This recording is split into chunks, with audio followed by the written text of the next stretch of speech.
Shalom, saudara kekasih. Senang berjumpa dengan Anda kembali. Ada beberapa poin yang saya ingin bagikan di kesempatan hari ini tentang apa saja yang kira-kira bisa menghambat setiap pribadi kita di musim perubahan yang sedang terjadi.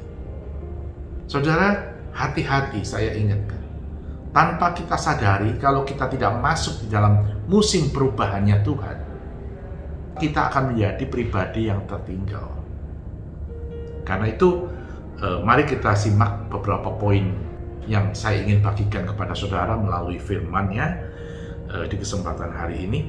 Yang pertama adalah orang yang terhambat mengalami perubahan itu adalah orang yang mengisolasi diri sendiri. Isolate himself.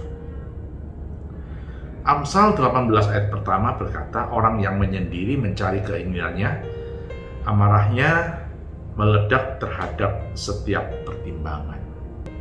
Memang salah satu cara untuk kita menyembuhkan diri sendiri di musim pandemi ini adalah mengisolasi diri sendiri, mengkarantina diri sendiri.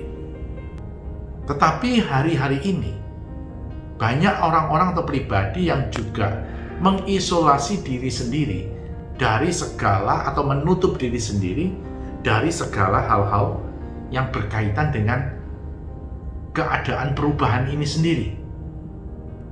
Tidak bisa mengikuti perubahan, tidak mampu untuk mengadaptasi perubahan itu, dan menganggap bahwa masa lalu itu masih tetap akan hadir di saat seperti ini. Saya tidak mengatakan bahwa masa lalu itu tidak akan berjalan lagi dan terulang lagi di waktu hari ini. Saya tidak berkata seperti itu. Tetapi saya ingin menyatakan bahwa perubahan itu sedang dan sudah terjadi hari ini di dalam kehidupan kita. Bahkan di dalam our culture, kebiasaan kita. Kalau kita tetap menutup pintu hati kita tetap menutup pintu pikiran kita, dengan kata lain, kita mengisolasi diri kita sendiri, maka perubahan yang sedang terjadi ini kita tidak akan bisa mengikutinya. Ada satu perubahan yang kita ikuti dari hari lepas hari itu berjalan dengan cepat dan luar biasa. Dan itu tidak bisa kita bendung. Tetapi hari-hari ini kita tahu bahwa kalau saudara mengisolasi pikiran sendiri, kita tidak mengizinkan musim perubahan itu terjadi, maka kita akan menjadi pribadi, betul-betul pribadi yang akan terisolasi dengan perubahan itu sendiri. Sekali lagi, krisis adalah media antara yang membuat perubahan dan rencana Tuhan yang lebih besar itu terjadi dalam hidup saudara dan hidup saya. Saya ulangi, krisis yang diizinkan Tuhan terjadi akan membawa kita ke dalam satu perubahan Tuhan untuk sebuah pencapaian di waktu yang akan datang. Justru melalui krisis yang semacam ini, maka saya percaya ada hal yang lebih besar lagi ketika kita tidak mengisolasi diri kita, ketika kita tidak menutup pintu hati kita mampu untuk mengikuti perubahan yang terjadi. Maka krisis itu akan menjadi sebuah stepping stone, jembatan loncat untuk saudara menggapai sebuah hasil yang lebih besar. Yang kedua, hal apa yang menghambat sehingga seseorang di dalam musim perubahan ini tidak bisa bergerak dengan leluasa, sepertinya seolah-olah bayang-bayang masa lalu itu masih mengikat? Saya mengambil dari Roma 12 ayat kedua.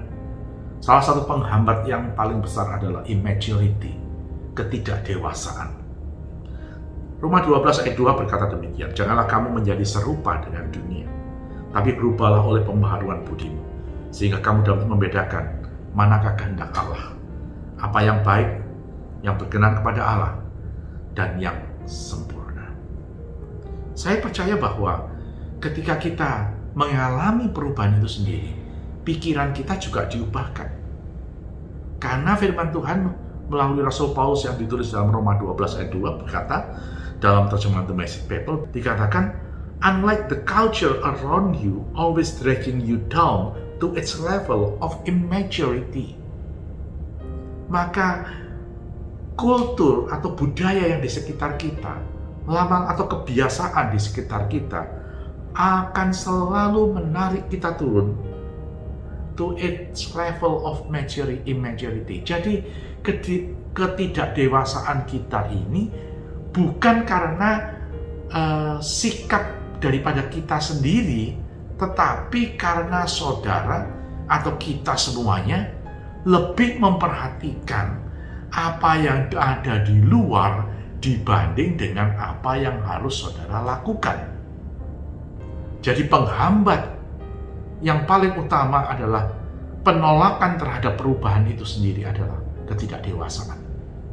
Ketidakdewasaan karena sulit menerima perubahan itu sendiri. Sehingga kita selalu terbayang atau tergoda dengan apa-apa yang menjadi masa lalu kita.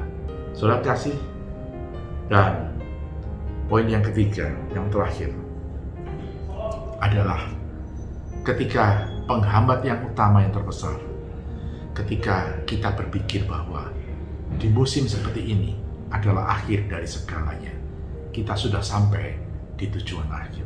Jangan berpikir bahwa kita sudah sampai di tujuan.